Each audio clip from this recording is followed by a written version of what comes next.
Hi, so in this video, we are going to review on factoring binomials and trinomials. So this is a part of our lesson in factoring polynomials. So kailangan natin siyang i-review. You had this lesson in grade 8. So these are the common factoring techniques, no? So, unang-una dyan yung difference of two squares. When we have difference of two squares, binomial ito. So, your terms are squares. So, pwede mong ma-extract yung square root. Okay? Square root. So, we have here an example, x squared minus 9. So, ang square root ng x ay x. Okay? Square root ng x squared ay x. And then, square root of 9 is 3. And then we have here minus because it says difference. Okay. So, ang factors niyan, when we factor this binomial, x squared minus 9, ang factor niyan ay square root ng first term, and then plus, and then yung kabila minus. And then we have here the square root of the second term, and then ayan siya. Okay? So, square root ng x squared ay x, square root ng 9 ay 3, and then plus, and then minus. So, ito yung factors ng difference of two squares. Another example, we have 4x squared minus 25. So, ang square root nito ay 2x. Kaya, we have here 2x, 2x. And then, difference yan, minus. So, plus yung isa, ang isa, minus. So, negative or minus, yeah. So, square root ng 25 ay 5. So, we have here 5 and then 5. So, yung factors ng 4x squared minus 25 ay 2x plus 5 times 2x minus 5. Okay? But this one here, how would we know that if that a certain binomial, yung that resembles somewhat difference of two squares is prime? So, eto, binomial din siya, x squared, tapos minus din, tapos we have here 15. So, parang difference of two squares, ano? But notice, 15 is not a square. 15 is not a square. Kung i-extract natin ang square root ng 15, it's between 9 and 16, diba? So, 3 point something, may decimal, so hindi plain. So, therefore, this is not a difference of two squares. Therefore, it is prime. Okay, another example, we have x squared plus 25. Ito, it is a square. Ang square nito ay x. 25 is also a square. Ang square niyan ay 5. However, we have a plus sign here. Okay, plus sign. So, hindi siya different. So, therefore, this is prime. Next, we have perfect square trinomials. Perfect square trinomials. So, it's a trinomial, ano? Tatlong terms yan. Okay? And we have here a square, x squared, and also another square. And then, the sum of, this is a square because 5 squared, ano? 5 times 5 is 25. And then, if you add 5 plus 5, and that makes it 10. Okay? So, 10x.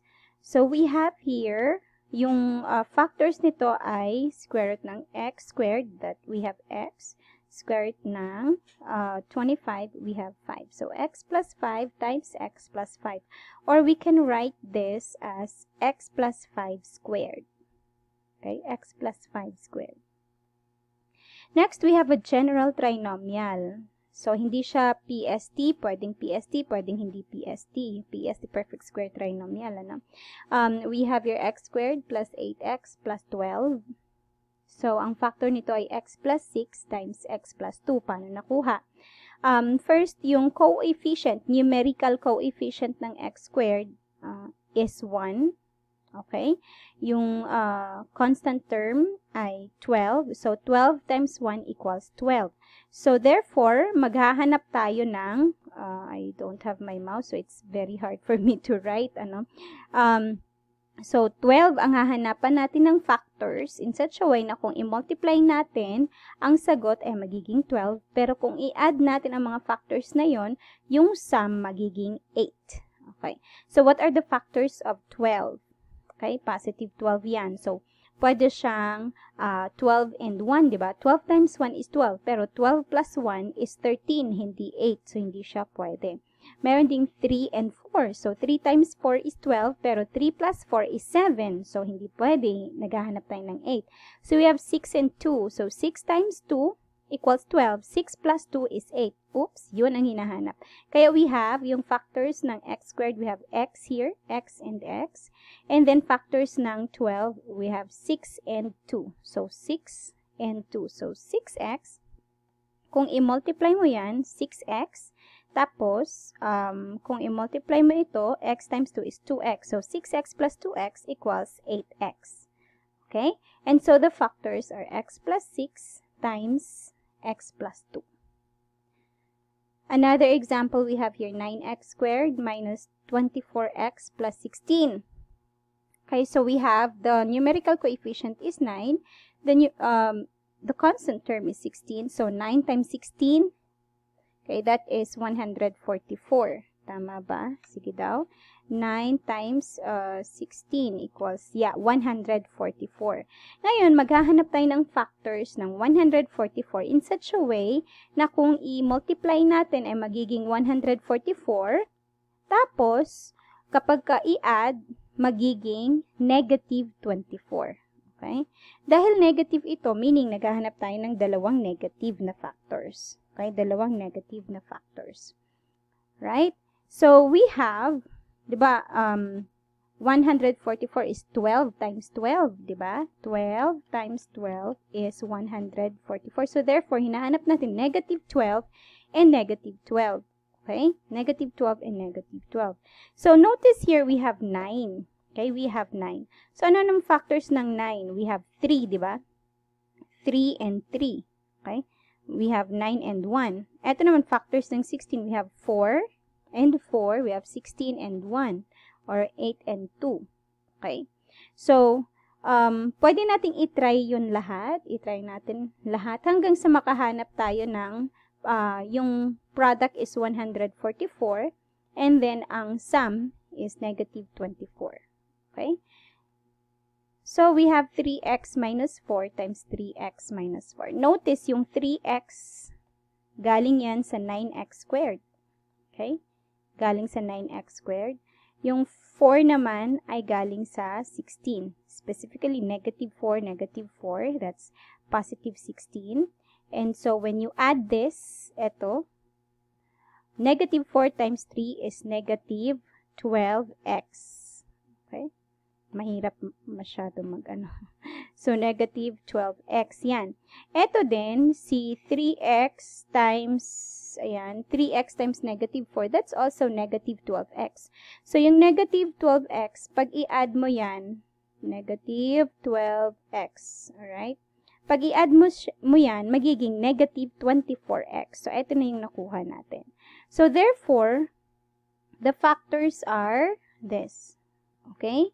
Again, this is just a review on the lessons that you have learned in grade 8, ha? Okay? Sana maalala nyo pa. Ayan. Or, di ba pareho lang? 3x minus 4 times 3x minus 4. So, just like PST, this is actually a PST. So, eto, pwede nating isulat as 3x minus 4 squared. Okay? Another example, we have x squared minus 2x plus 8. We have here the numerical coefficient is 1, and we have here 8. 1 times 8 equals 8. So, maghahanap tayo ng factors na 8 in such a way na kung i-multiply, magiging 8, pero pag i-add, yung sum, magiging negative 2. Okay. So, una na dyan, yung 1 at saka 8, 1 at saka 8. 1 times 8 is 8, but 1 plus 8 equals 9. So, hindi siya negative 2. Try natin yung negative 8 times negative 1. Magiging positive 8, pero the sum is negative 9. Hindi rin. Pwedeng 4 and 2. So, 4 times 2 is 8, but 4 plus 2 is 6. Pwede ring negative silang dalawa, pero negative 6 pa rin ang sagot. Okay? So, therefore, walang factors na kung i-multiply, magiging positive 8, na kung i-add, magiging negative 2. So, wala. Therefore, this trinomial is prime. Okay, so that is prime.